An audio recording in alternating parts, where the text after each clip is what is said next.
Welcome to the NewsHour. President Trump told PBS NewsHour today there's a, quote, very good chance the U.S. and Iran are close to a deal to end the war and reopen the Strait of Hormuz.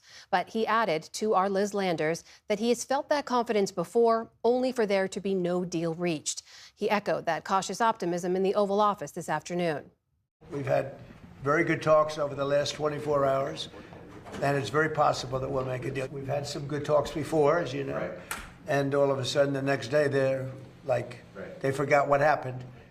The deal on the table would be a negotiated memorandum of understanding that would limit Iran's nuclear program and open the Strait of Hormuz, where Iran has kept its chokehold since the beginning of the war and where U.S. warships continue to keep a blockade. Our Nick Schifrin's been reporting out the details of the negotiation. He's traveling and joins me now from Austin. So, Nick, what else is in this possible deal, and how confident are U.S. and Iranian officials that they can reach a deal?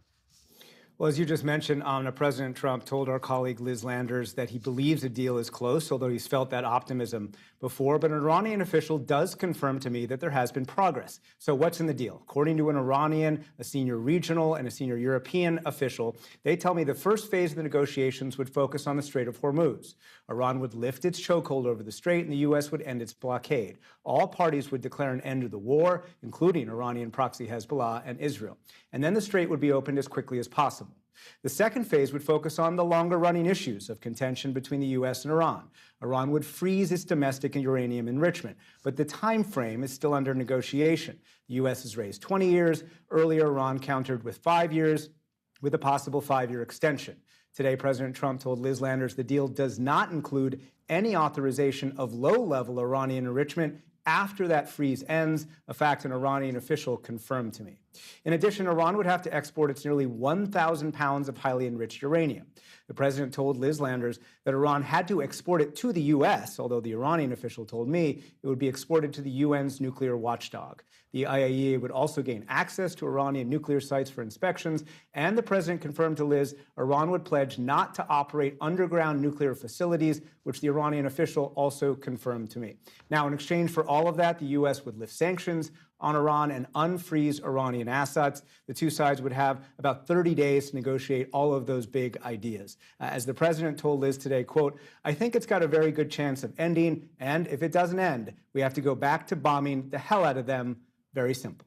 So, Nick, in all your reporting, how close would you say the two sides actually are to that deal?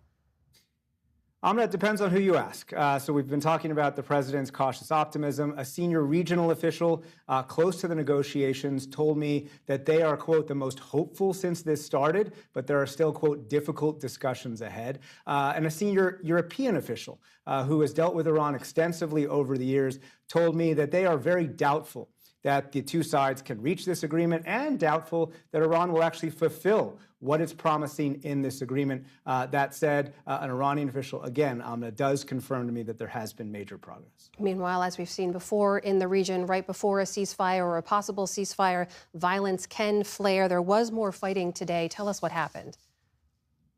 Yeah, the military central command said that an American jet fired at an Iranian tanker that was trying to run that U.S. blockade that you mentioned earlier. It destroyed the rudder on that tanker, disabling it. But the heaviest fighting today occurred in Lebanon. Israel launched widespread airstrikes across the south today, where Israel is invaded and occupied. Israel's top general said today Israeli soldiers were, quote, deepening the dismantling of Hezbollah and accused Hezbollah of launching drones and rockets that injured multiple soldiers. The IDF also warned today that it could return to a, quote, powerful and broad campaign against Iran. But, Amna, that would require President Trump to give Israel the green light. And President Trump made clear today that he is at least hoping that this deal can be made quickly. All right. Nick Schifrin, thank you very much. Thank you. Support journalism you trust. Support PBS News. Donate now, or even better, start a monthly contribution today.